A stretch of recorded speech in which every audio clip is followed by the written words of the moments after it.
Son 5 ildə ölkədə ümumi turist xərcləmələri 7,7 milyard manat artıb. Bu barədə Milli Məclisdə Əmək və Sosial Siyasət Komitənin təşkilatçılığı ilə keçirilən Azərbaycanda turizmin mövcud vəziyyəti və inkişaf perspektivləri mövzusunda dinləmələrdə bildirilib. Tədbirdə 2026-2030-cu illərə əhatə edən turizmin inkişafına dair dövlət proqramı barədə də müzakirələr aparılıb.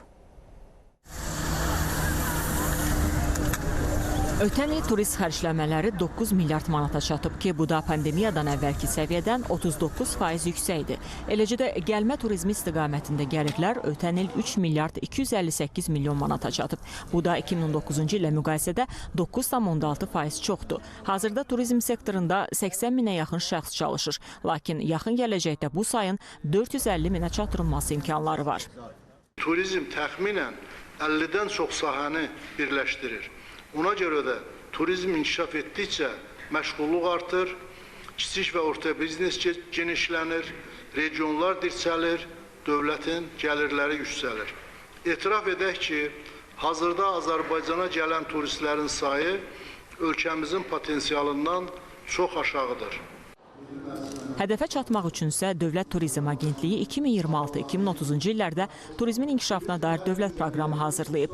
Sənəd hazırda qurumlar arasında müzakirə mərhələsindədir. Proqramda hava əlaqələrinin genişləndirilməsi, ölkənin qastronomiya, sağlamlıq, qış və ekoturizm istiqamətləri kimi tanıdılması, turizm sahəsində mikro və kiçik sahibkarlığın dəstəklənməsi, eləcə də sektor üzrə təsnifat və uçot sisteminin təkmilləşdirilməsi nəzərdə tutulur. Həmçinin regionlarda yerləşən əsas turizm məntəqələrinin əlçatanlığının artırılması, turizm sahəsinə aid təhsil proqramlarının və infrastrukturun inkişaf etdirilməsi və bu kimi inkişafa dəstək verən digər fəaliyyətlər nəzərdə tutulub. Hədəf turizm bazarlarında təbliğatın, sosial media kampaniyalarının genişləndirilməsi də prioritetlərdən biridir. 2019-cu illə müqayisədə ötən il ölkəyə gəlmə turizmi üzrə adam başına xərcləmələr 74% artıb. Postpandemiya dövründə turistlərin yerləşdirilməsi və ictimai iaşə sahəsində ümumdaxili məhsul istehsalı hər il orta hesabla 24,5% artaraq 3,6 milyard manata çatıb. Ötən il sektorda yaradılan cəmi əlavə dəyər 6,9 milyard manat təşkil edib. Nəticədə turizm sektorunun iqtisadiyyatda payı 5,3%-ə yüksəlib. Biz də səlahiyyətlərimiz çərçivəsində bu istiqamətdə, xüsusilə sağlamlıq turizminin inkişafı istiqamətində geniş tədbirlər həyata keçiririk.